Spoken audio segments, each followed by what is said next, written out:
Audio Jungle.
Dr.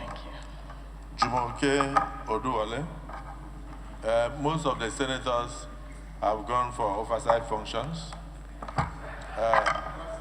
Some of them are taking the police bill on new institutions. I told the Deputy Senate President to go and represent me there. So he's going to declare open the public hearing now.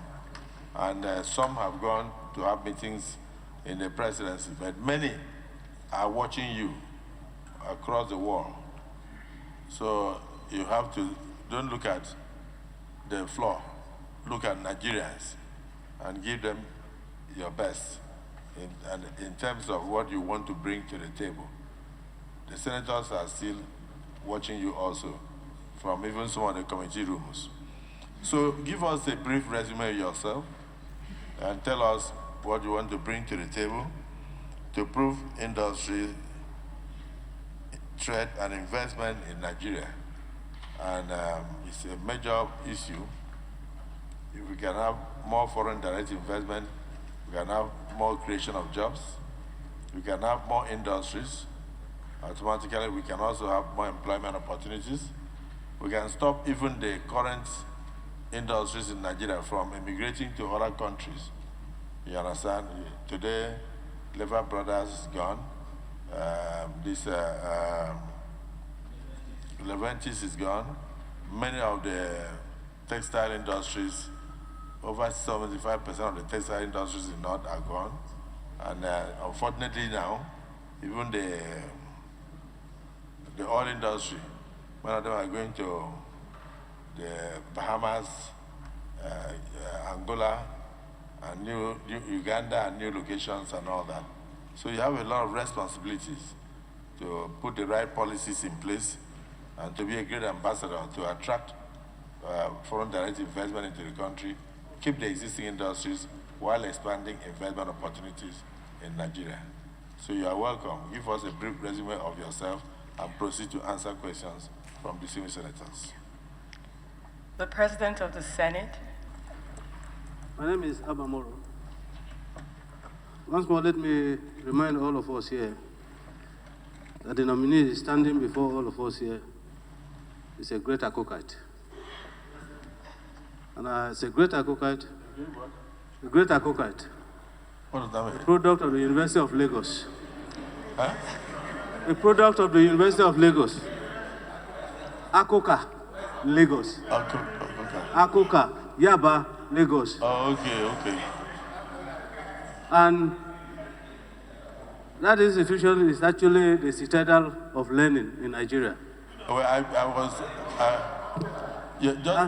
speak to the resume of the because the way you sounded as a matter of fact, that is why her whole educational achievement that has culminated in the Harvard School in the Massachusetts started. So that's the foundation. And so, sir, I only want to say at this moment that great Akokais are always excelling in wherever position they find themselves. And so the resume, Senator Abamodo, the resume of those who belong to Panwine Drinkers Club, what do they call them? you got it very right. At the University of Lagos, I was the director of the emblem, if you know what I mean. So, sir, on a very serious note, looking at the very rich resume of the nominee, I don't have any doubt in my mind, but to say that in the current exercise that we are carrying on, I think Mr. President has demonstrated some level of capacity to pick very, very vibrant persons, especially young ones, to man the various ministries, because the future belongs to the young people. And so if they are picked now to lead in the positions of government, I think they should show some commitment to build a future that they can inherit. And that is why I want to say that looking at this resume, quite frankly, from being from the best universities in the world to being advisor to the president on trade, on industry, and whatever, I think that we can only pray for her when she's eventually confirmed here to do her very best to ensure that our trade and investment improves very significantly. Because our fortunes in foreign direct investment, quite frankly, has been dwindling. And I hope that with her knowledge and experience, with her standing in the various aspects of trade and investment, she should be able to improve on our foreign direct investment in this country, because that is the hub of investment. And we need, some of the conditions may be outside her circumstances, but quite frankly, I think a greater job of it depends on the person with the ideas, the person with the proper knowledge to do the right thing. And I think that she fits into that bill. And so I support her nomination, and I hope that my colleagues will support her nomination and approve her nomination so that she can hit the ground running as a great advocate. Thank you very much, sir. Commending Mr. President. Sometimes I'm tempted to say that the president got it so right that the Senate should not bother and should tell the, if you agree with me. So this thing we normally hear, MIT. MIT is actually Massachusetts Institute of Technology. Is that what it is? Is that where you went to?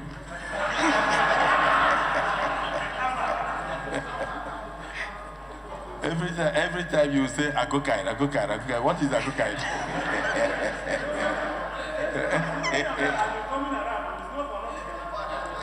Okay.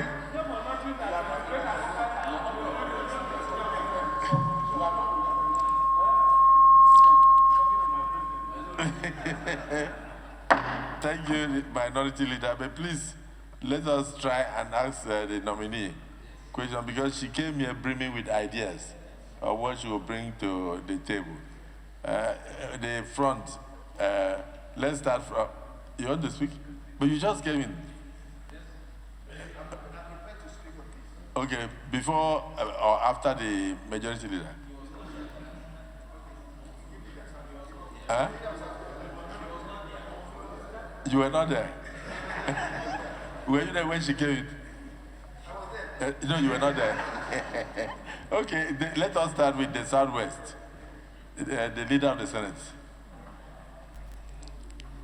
Able colleagues, senators of the Federal Republic of Nigeria.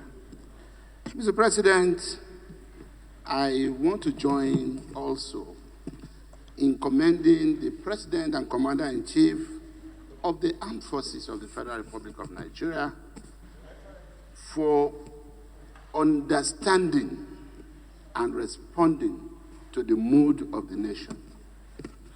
Mr. President, Nigerians want changes in different sectors of our economy, of our nation, as soon as yesterday. And nothing is going to change unless we first change ourselves, and there's a change in the orientation as to the kind of people that we put forward to take over certain salient and peculiar responsibilities.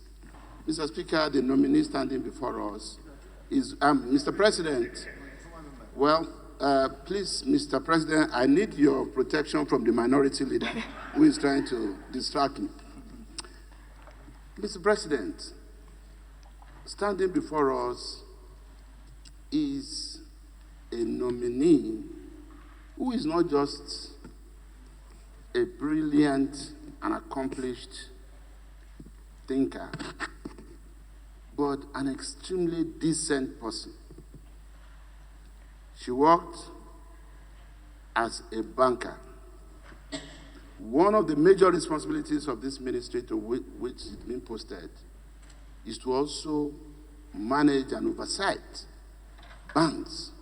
The Bank of Industry, Afrexim Bank, and some other finance-related institutions are a part of this ministry.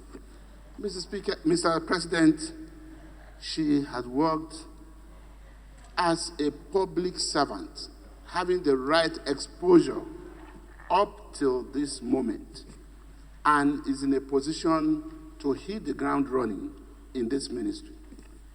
She has worked as a teacher, lecturer, senior lecturer in the university, including the Lagos Business School. Her exposure, her education, her upbringing, child of a renowned professor, child of first female registrar of a renowned university. And those of us who also know her and members of the family, both the nuclear family and the extended family, can attest to the fact that she will be a round peg in a round hole. My only concern for her, Mr. President and distinguished colleagues, is just that Nigerians who are familiar with her antecedents and the international community who understands her understanding of the language of development and the language of global best practice standards will have so much expectation from her. That is my concern, and I know by the grace of God, she'll be able to live up to that expectation. I can go on and on, but I won't, because I know time is of the essence, and I don't want to deny my colleagues an opportunity to speak. But let me just say that I believe the confirmation of this nominee by this hallowed chamber will be the right thing to do, and we also would have indulged in the same attitude and the search for a change which motivated Mr. President and Commander-in-Chief in making this nomination. I thank you so much, Mr. President. Thank you. Deputy Senate President. I feel compelled to ask for your permission to speak because I think the President has to be commended for nominating the nominee. The nominee is a good example of a womanhood of our women in this country. It's a very good example because of our outstanding pedigree. Outstanding pedigree. She began from Queen's College, did law. I mean, after Queen's College, she went to University of Lagos, did law, but she wasn't satisfied. She has to go to Cambridge to do law again. Then moved to Stanford, an Ivy League college. Moved to another Ivy League college. MIT in Boston. This is amazing. So you want to ask her how she will bring how she will bring all those qualifications to bear in her job? No. No, what I'm saying is this. Because I've seen people with a lot of I'm amazed. I've seen people with certificates and grammar, and they don't even know the meaning of democracy. Just in Edo State there, we had a governor who ruled for 8 years with only 10 members, and did not swear in for 14. And he went to all these grammar schools and all that. Let's concentrate on what she will bring to bear. That's and it. How those all those Your Excellency, how all those degrees will combine can you give what you don't have? into tangible benefit for Nigerians. Mr. President, nobody can give what that person don't have. She has a background, and I'm sure, going by what she has done so far in the public service, she'll do more. And we need to encourage our women. Once they do well, we should encourage them. So that our children at home. We should encourage them also in Kano. Of course, yes. Of course, yes. Our women in the entire country, we're encouraging them because this is an astounding pedigree. This nominee has an astounding... When are we going to have the first elected female member of the Kano House of Assembly? Well, when God wants that to be done, we believe we are people of faith. In Kano, we are 99.9% Muslims. So when God says, I'm a woman, we do it. We believe in God's time. You see, but it is always said that a golden fish has no hiding place. And when you see something, we say it. Go ahead. I was with you with Mr. President yesterday. He said he believes in people that have capacity. I can see why he decided to pay this nominee. She has the capacity. I'm with you. She has the capacity. And I have to strengthen this. We need to expose her I more was so there. that our girls, our women will learn from her. I was there. So that they will learn from her. Right? I'm not going to ask you a question. I just want to say so that our women will benefit from your kind of record. Will see your record and so they will try to emulate you. And so please, once you are cleared and confirmed, please do in line with the way you started. You started very well from Queen's College to Cambridge to Boston. You've gone everywhere in search of education. Put that to use. Put that to use for the benefit of this country. Exactly. So that you join hands with Mr. President to bring prosperity to our nation. Exactly. I congratulate you. Exactly. The deputy. Encomiums fought on the nominee as a result of the very rich resume before us. Having associated with that, I want to ask a question. I have carefully perused through your resume and the various contributions, your widow's mite that you have contributed towards the ease of doing business in Nigeria, which is one of the major cog in the wheel of our developmental aspirations. One of the reasons that drives away or discourages foreign direct investment in this country is as a result of the bureaucratic red tape and bottlenecks that is usually associated with doing business in Nigeria. I have seen you have been a special advisor on ease of doing business. You have been the secretary of that council. What have you done so far to attract foreign direct investment by way of ease of doing business? What mechanisms have you put in place for the purpose of achieving that? And leveraging on your new elevation to the position of minister, what again are you going to bring to the table to ensure that there is ease of doing business in this country, doing away with all the bureaucratic bottlenecks and red tapes, so that we will attract foreign direct investment to this country and grow our economy? Thank you.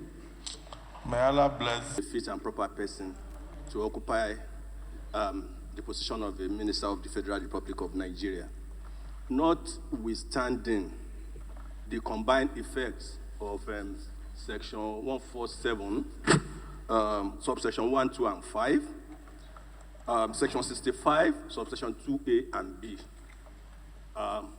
These nominees come with great potential.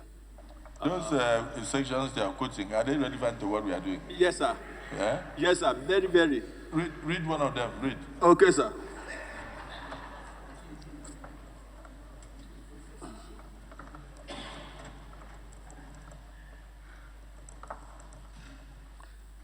I will read 147, section 1 and 2. There shall be such offices of ministers of the government of the Federation as may be established by the President. Any appointment to the office of the minister of the government of the Federation shall, if the nomination of any person to such office is confirmed by the Senate, be made by the President. 5 talks about the eligibility. It says, no person shall be appointed as a minister of the government of the Federation unless he is qualified for election as a member of the House of Representatives. You've captured it. You are talking about the competence, capacity, and the qualifications. So, yes, I will go to that, sir. It's relevant to what we are discussing. Yes, so continue. The fact that he's been around, when you look at his curriculum fighter, he's been around without any scandal, he's been contributing quietly to the development and progress of Nigeria. And we can also, my colleagues, they spoke about the capability. He went to some of the best schools. I can attest to it because I was there. I went to University of Lagos for my master's, and I did master's in international law and diplomacy. I can attest to the fact that the kind of training you receive will prepare you for the future. I was also at the Harvard Law School. I was also at Harvard Kennedy School of Government. I know. Wait. You should not don't intimidate us here. You were the one that asked, sir. So, because I was there. Speak to this. You said you were there. Also, when you look at her resume, you will also see that she's been involved, as it were, in WTO. WTO is simply the World Trade Organization that deals with the international trade and all these, what we're talking about, and she is going to be Minister of Trade and Investment. That teaches you that comparative advantage of states on what they should do, how you can export it when you have comparative advantage. It also teaches you the safeguard that is inherent in all those provisions. That because he has done all of that, she will be of great. She's a great asset. She's going to be a great asset to the Ministry of Trade and Investment. I'm not surprised that she has been involved in all of this. I also want to tell you that she is from Sueno, family of Isaleko. That will say that she's going to be responsible. She will work without acrimony with our colleagues and also our staff and also the committee of Lagos. We are attesting to that she will be a good ambassador. She's been a good ambassador. She will continue to be a good ambassador, and she will continue to contribute effectively and to the progress and of this nation. I commend Dr. Oduwole to the Senate and for confirmation. Please, I've noticed the sudden interest of my colleagues wanting to ask questions. You are entitled to it, but remember, we do not ask your nominees questions. Please temper justice with mercy. We did not. Please. You know, normally you are such a calm man. I don't know that you can have this kind of side. To be very honest, I'm very impressed with your submission. And even the fact that we recognize you to speak, and she also hails from Isaleko, like you, and then you are the senator there. I think your speech should actually be taken by all. I think, am I right? I don't think there's any need for the Senate to go further. But I don't know why do we have so much interest in Jumoke? She's ably qualified for you to consider. From what I'm hearing, everybody. We wouldn't Abdullah Buhari, Abdul Fattah. I didn't recognize you. I only mentioned your sorry. name. Okay, so distinguished. You can go ahead, but please make a Shologu. The speech of a Shologu has sealed it. Thank you very much, Mr. President. Has shown that she has the capacity. We will put the question, right? Okay, maybe after you. Thank you, Mr. President. Buhari Abdul Fattah. I was eager to talk because I chaired the... You have to say something. I chaired the industry committee at the 8th Assembly, and I know what is happening there. So my question straight to Madam is, number one, bank, there are about 9 agencies under industry alone, apart from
A lot of people tend to confuse it with industries.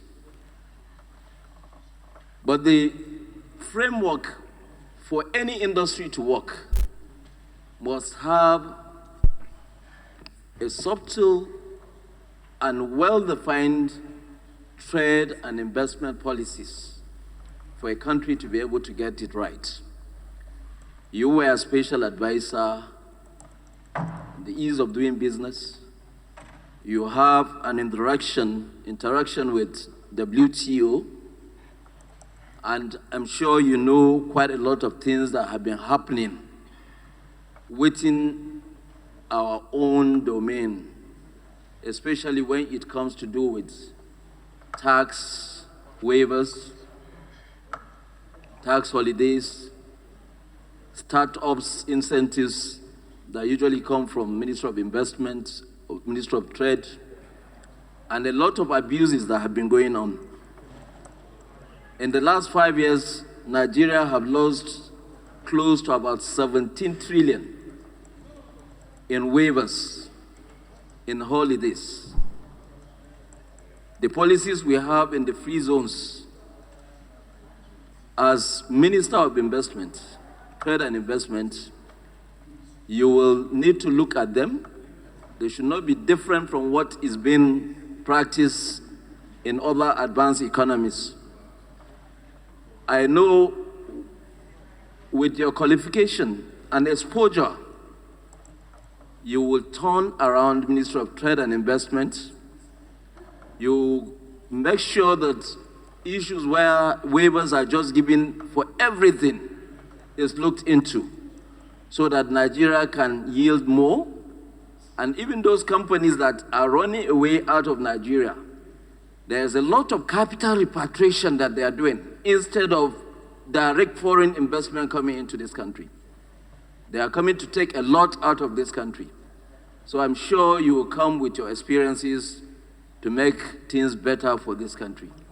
I congratulate you, and I believe that you are going to do the best for this country in that sector. Thank you, Mr. President, for giving me this opportunity. Thank you. Talk is precisely because she's worth talking to. Nobody wants to ask a fool a question. But your CV says it all, quite intimidating. I'm also proud to be able to say that my daughter went to Stanford. She's a doctor, a fellow in Stanford. So I am at home with your CV. I'm also convinced that, Mr. President, your nomination is different from others. Like the Senate President said, you can have a ton of academic qualifications to teach, to be intellectually sound, different from being a doer. What makes your case compelling for me, why I don't think this Senate will have no hesitation, we should have no hesitation in confirming you, is because the President has appointed an insider who has worked with him. And therefore, I want to assume, and I believe he has done so because he's satisfied with your performance at the current level that you are serving. And I congratulate you for that. It's not hard, it's not easy to earn the trust of Mr. President, and you have earned it. Which is why I am able to ask you, therefore, what will you do differently? Mr. Senate President, you've summarized in your opening remark, you draw our attention to what many Nigerians will be expecting from the Ministry of Trade, Industry, and Investment. You reminded us of those industries that have relocated, not that they went bankrupt. They simply relocated elsewhere. You mentioned a few of them, and I can mention several more across the country. Michelin, Dunlop, the textile sector, the rubber sector, they've all relocated. And yet, Nigeria is their key market. Now, what I was going to ask you is, and given your training, you didn't just went to WTO. You have a spell of training around trade issues. So you are truly more than a square peg in a square hole, but in a ministry that will define the success and failure of any government. Are we going to continue to export jobs and import unemployment? Or are we going to create jobs and use our population as an incentive to bring foreign investors, not only to come, but to remain here? What are we going to do to protect current investors, which for me is the best advert to attract foreign investors to come? When Senator Sani was talking, I had mixed feeling about his contribution. Because, Mr. President, sir, some of those waivers are meant to be part of the incentive. Tax holidays are meant to be part of well-thought-out incentive because investors are greedy by nature. So you need to give them a bait to bring them in and tell them whatever profit you make for the first X number of years, you will pocket it. Those are the kind of, so it is not necessarily wasted, except where the application is now informed by some other consideration that might be inimical to sustainable growth and development. What can you do straight away? Can we ever get the auto industry back? You are in Lagos, and I'm sure you are not too young to remember Volkswagen. Today they make beautiful vehicles. So, is there any hope if we revise our policies that let them to vote with their feet? What kind of policy do you think we need to have in place for the automobile sectors to come back? The Volkswagen of this world, the Toyotas of this world, the Peugeot, the Mercedes-Benz, all of them that are on Nigeria roads today, they were here before. Now we consume, you will know, I'm sure as having been in the system, how many tires made by Dunlop or Michelin that are consumed in Nigeria, even after they have voted with their feet, they target us for their market. What do we do to use our population as the main instrument to bring them back? And with your knowledge of WTO, are you sure they are fair? Their rules are fair to countries that are growing. At a time when even America, as we speak today, has imposed 100% duty on cars made in China. They are the greatest proponent of free trade, but they recognize the danger of not protecting American auto industry. So to protect General Motors and all those companies in the US that are manufacturing cars, particularly these electronic cars, the Chinese appear to have mastered the skill so that the way the General Motors can compete is for America to increase their duty by 100%. So what will we do as Nigeria to say to Dunlop, you can't sell here if you don't locate here? To tell Michelin, if you left us, your product cannot come here. Because that is the only thing we have to sell, our size. The textile industry, of course, looking at the way we dress, and Mr. Senate President, when I was a textile worker, you are an example of Nigeria consumption pattern. Our consumption per capita is higher than average in Africa, or even in the world, because of our mode of traditional dressing. One person wearing 8 meters at a stretch. Forget about my own small size of 2 feet by 2 feet. So I congratulate you. I believe you deserve to be confirmed, but I want to be educated, using the opportunity of this hearing as to how do we deal with this challenge of more companies leaving us and yet selling their goods to Nigeria. All those textile factories, Mr. President, are left. They didn't leave Nigeria alone. They just relocated. Instead of having Chinese company, now we have Chinatown. What do they sell in Chinatown? They sell all sorts of things, including substandard fabrics. But in Nigeria, they were producing high-quality fabric in Ikorodu in Lagos, since you are from Lagos State. Ikorodu is gone. Aflon is gone. President clothes, the way they were making the kind of clothes our president is wearing, gone. Not that they never went bankrupt. They relocated. So how do we bring them back? Awolowo's legacy, Nigeria Textile Mill in Ikeja, gone. What we achieved in the 60s, we have lost it in the 90s. So I am very confident that given your knowledge of trade negotiation, because trade policy is at the root of it, given your training and your experience with WTO, for which some of us are very, very critical. I got as far as China, Hong Kong, to protest against WTO, where they want to tell third world countries to dumping ground for Western goods. So I want to be educated by you. I'm not doubting your competence, but I believe that you are worth asking questions so that we can go home better informed about our future with regards to industry, trade, and investment. Thank you. I don't know whether that will be a problem. So, because everybody thinks that she's very exposed, she's very highly educated, and she's very qualified, if the Senate thinks so. And therefore, they would like to hear from her how she will reposition trade and investment. This is actually why you have so much hands up. It's because of your resume. Even I even noticed now that you even have you've been given a national honor or member of the Federal Republic, MFR. That is because of your past record. So you have a lot to contribute. Let me just give 2 chances to people, and then I give you an opportunity to answer. Distinguished Senator Issa Jibril. Representing the very good people of Kogi East. Your Excellency, my comments are advisory in nature. Advisory? Advisory, yes. I want to dwell on the nexus between ease of doing business and import substitution strategy. As you are aware, so many goods are still being imported into Nigeria, and the government is trying the best it can to ensure that these items are produced in Nigeria. First, to ensure that we make maximum use of our raw materials, to also ensure that the drain on our foreign exchange reserve is curtailed, and to ensure that employment opportunities are generated. But the import substitution strategy in Nigeria is not working. The companies here are not properly protected, and I want you to take note of that. They are not sufficiently protected.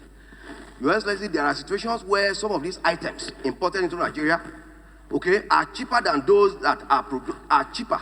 It is in fact less expensive, okay, to buy some of these items from outside than those from within. The implication of that is that cost of doing business here is so high. We need to take a look at that. Okay?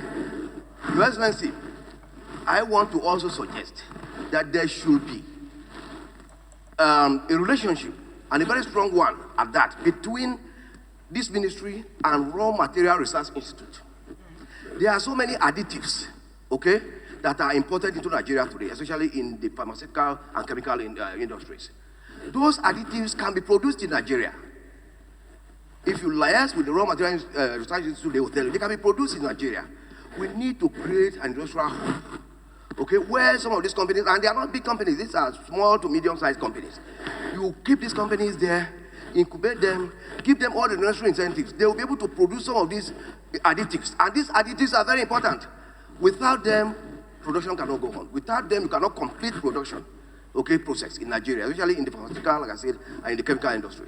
I want you to set up a unit in your ministry to liaise constantly with Raw Material Research Institute, okay, so that some of these companies can be incubated, can be grown, and then most of the most of the additives that we're importing into Nigeria today, we produce within.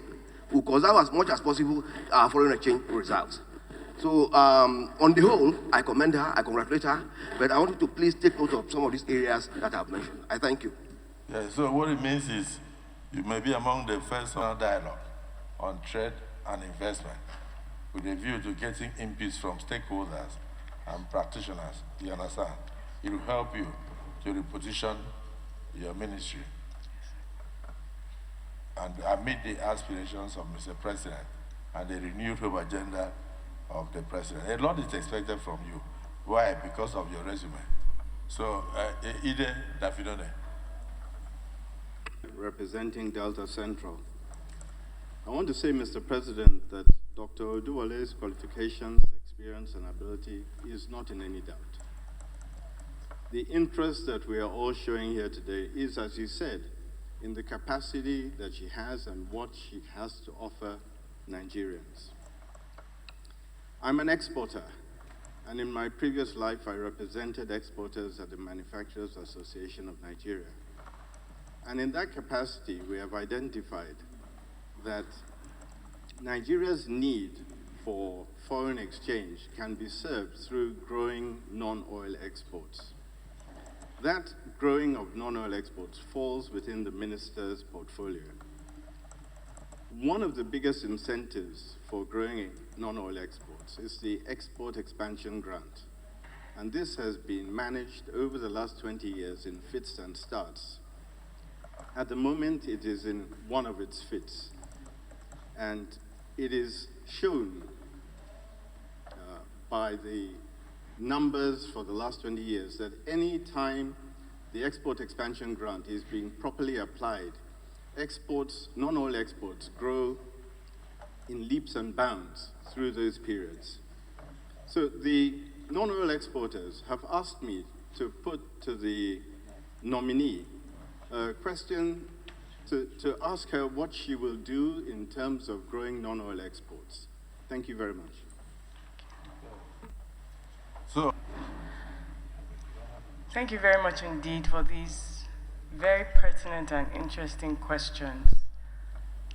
I would like to recognize and appreciate the comments from the distinguished minority leader, the distinguished leader of the Senate, the distinguished Deputy Senate President, the Chief Whip, my senator, the distinguished senator from Lagos Central, and specifically questions from Senator Buhari Abdul Fattah. And I'll come to answering his question. I want to group them. Questions from distinguished Senator Mohammed Sani Musa, questions from distinguished Senator Adams Oshomole, and questions from distinguished Senator Issa Jibrin,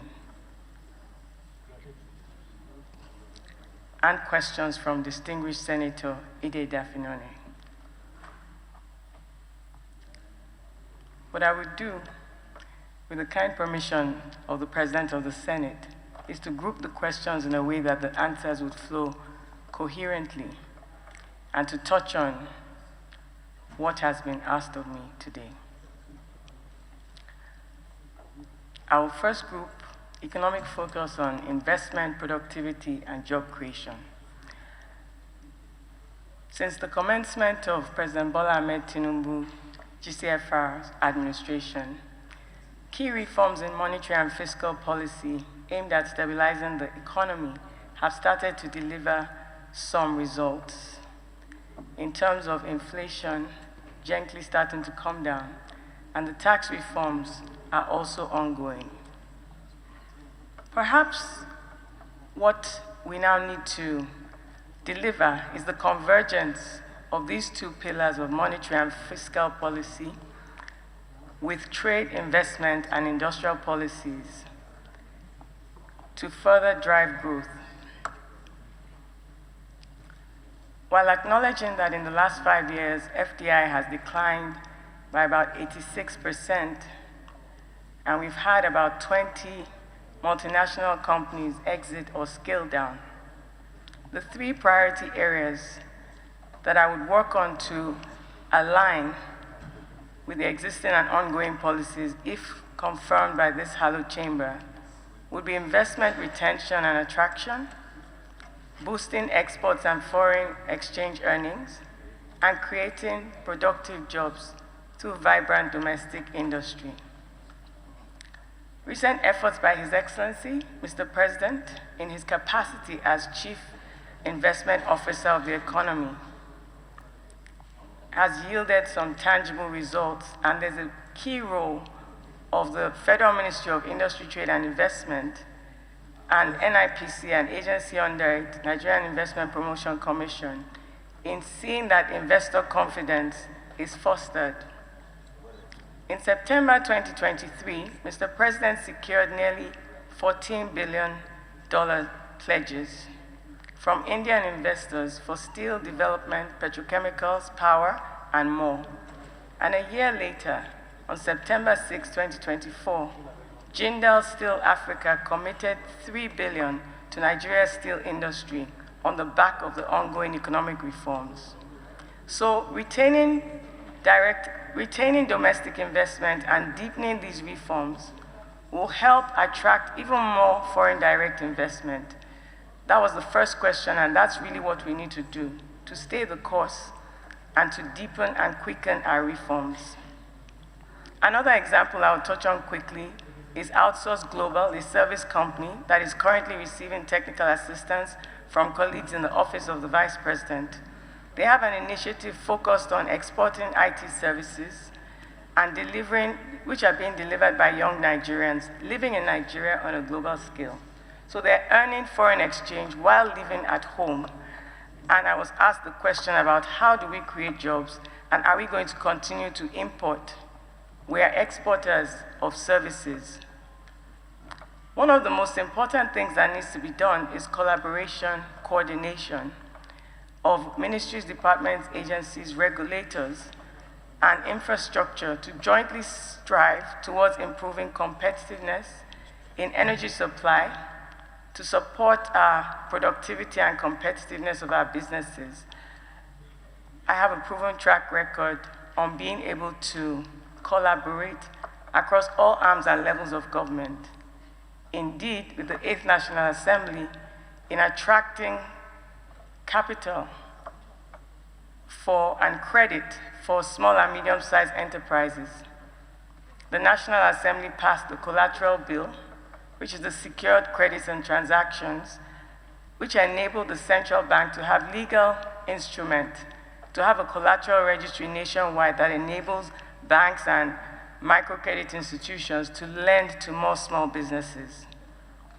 Another area would be the supporting of free trade zones and special economic zones to enhance operational efficiency. They're very important for manufacturing investments to come into Nigeria and promoting localized production. Nigeria has 55 licensed free trade zones, currently contributing to the GDP, but there's a lot more, and significant jobs can be produced by that. The second thing in the area of trade, boosting exports so that we can earn more foreign exchange. As we support MSMEs and larger enterprises to access markets, collaborating with stakeholders to increase exports, supporting them practically and tangibly, Nigerian Export Promotion Council leads this charge, and there's a lot more that can be done. Even the silver lining in leveraging the current FX rate is an opportunity to deepen exports, because our goods are currently cheaper for exports and also cheaper for domestic consumption. So it's an opportunity for all of us to buy Nigerian, to support Nigerian businesses and consume what is made in Nigeria. That will create jobs and encourage these businesses and make sure they stay in business. Another example is working with the PEREC experience, working with over 53 ministries, departments, and agencies at the federal level. One example that comes to mind is partnering with Nigerian Customs Service on delivering reforms with ease of doing business by making sure that their trade facilitation is continued to be improved. The the Nigerian Customs Service leadership recently launched the Authorized Economic Operator Program, which enhances trade facilitation, and recently accepted and agreed to include the PEBEC Business Champions, the Platinum PEBEC Business Champions, which are 23 businesses that earn over $1 billion per annum in revenue, into the next cohort in Q1 of 2025. This will ameliorate existing difficulties within supply chain and strengthen Nigerian exports promotion in the global community. Another key area will be the African Continental Free Trade Area, supporting businesses to export high-quality products. Having jobs is not enough. We need jobs that are productive. We need jobs that have a higher level of income for Nigerians. And services is another good opportunity, as I already spoke on. We need to align with global standards and regulations so that our goods seamlessly cross our borders and we can earn the dollars that we so desperately need. We can plug into global value chains. An example, I would name one. There's an EU deforestation regulation which mandates that producers or suppliers of goods originating from countries outside the EU must prove that they're not from recently deforested lands or are not contributing to forest degradation. Now, this regulation is coming to effect at the end of 2024, and the regulation impacts commodities critical to Nigeria's economy, including cocoa, palm oil, rubber, which constitute 9.3% of Nigeria's non-oil fuel exports to the European Union. Without compliance, the impact of this will be to put Nigerian exporters in that agricultural space at risk, especially the cocoa industry that contributes about 70% of Nigeria's agricultural exports to the EU. They'll be at immediate risk. So those are some of the things that need to be addressed promptly.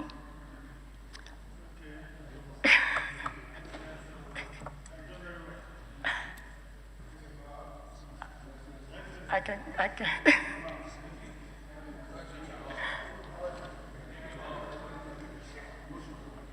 Oh, are you true? No, sir, but... Because you were interrupted. Continue. I'm listening to you. Okay. Nigerians are listening to you. The So global community is listening to you. Thank you very much. So forget the man who is telling you it's okay. He wants to go and eat. I appreciate the opportunity. Huh? The third thing will be to create productive jobs through vibrant domestic industry. And I spoke about the need for high-value productive jobs, effective regulatory reforms, and ease of doing business. Not to vie in that direction because I've worked on that for the last 9 years, but to say that that is a pivotal area that would allow Nigerians, for example, focusing on AFCFTA to align Nigerian companies to access a $3.4 trillion African market of 55 countries with a population of 1.3 billion people. We will create jobs, we will expand our workforce capacity by doing this. To touch on regulatory reforms and why they're so important, the mandate of the Council that I've had the privilege of leading the intervention for the last 8 years focuses on people issues, processes, and to a lesser extent, infrastructure, specifically the cost and speed of doing business and transparency. Currently, distinguished Senator Sadiq Umar, representing Kwara North, and the chair of Senate Committee on Trade and Investment, he's the current representative of the 10th National Assembly on the Presidential Enabling Business Council. And together, that council, the members of that council, have continued to work on 5 key areas: legislative reforms, of which the 9th National Assembly also passed the Business Facilitation Miscellaneous Provisions Act of 2022, unprecedented regulatory reforms. The 8th and then the 9th National Assembly also passed reenacted the Companies and Allied Matters Act 2020, which had not been overhauled in 3 decades. The impact of these was a 70% reduction in business regulation times and an increase in formal MSME regulations, which also contributes to the revenue of the federal government. So regulatory reforms is another key area. We've worked on transparency, efficiency, things like visa on arrival, to ease the entry of, for instance, you can have a business meeting on Monday in Switzerland. Distinguished Ministerial Nominee, you are talking about the things you have done already. What the Senate wanted to hear are the things you are going to do. Because we are saying that things can get better with your coming as a minister. You understand? Yes, so if you focus more on the things you have done in the past, we will not be too impressed. We want to know the things you are going to do to make things much, much better based on your experience and resume. So I would suggest that you collate most of the things that you heard, the questions, the comments, and the advice. Put them together to go and use those things when you are in the office as working tools. You understand? To commence the reforms you are going to put in place to revitalize the sector in the area of trade and investment. I must say that you've done very well. I offered you a seat, and you said no, that you don't want the seat. So if you fall, it's not the fault of the Senate President, because I've done my part. And then, but just before I put the question, I noticed you've done a lot of publications. On your page 4, you publish a journal in the Private and Property Law Journal, International Trade Disputes Remedies, How Equitable for Africa. Those are your thoughts. Yes, sir. And you went further to publish WTO Special and Differential Treatment, Africa's Golden Fleece or Trojan Horse. Yes. Am I right? Yes. And so many others. So you're a thinker. And I know that you think out of the box if the Senate confirms you. But just before you go, I want to also acknowledge the presence in your delegation of your dear sister, Mrs. Oyinka Badejo Oguzanya, who is not only my learned friend, but was the chair of the recently concluded Nigerian Bar Association a conference in August. So it means it's a well-read family. I thank you for coming to the Red Chambers with your delegation. Distinguished colleagues, can the nominee now take a bow? Those in support say aye. Those against say nay. The ayes have it.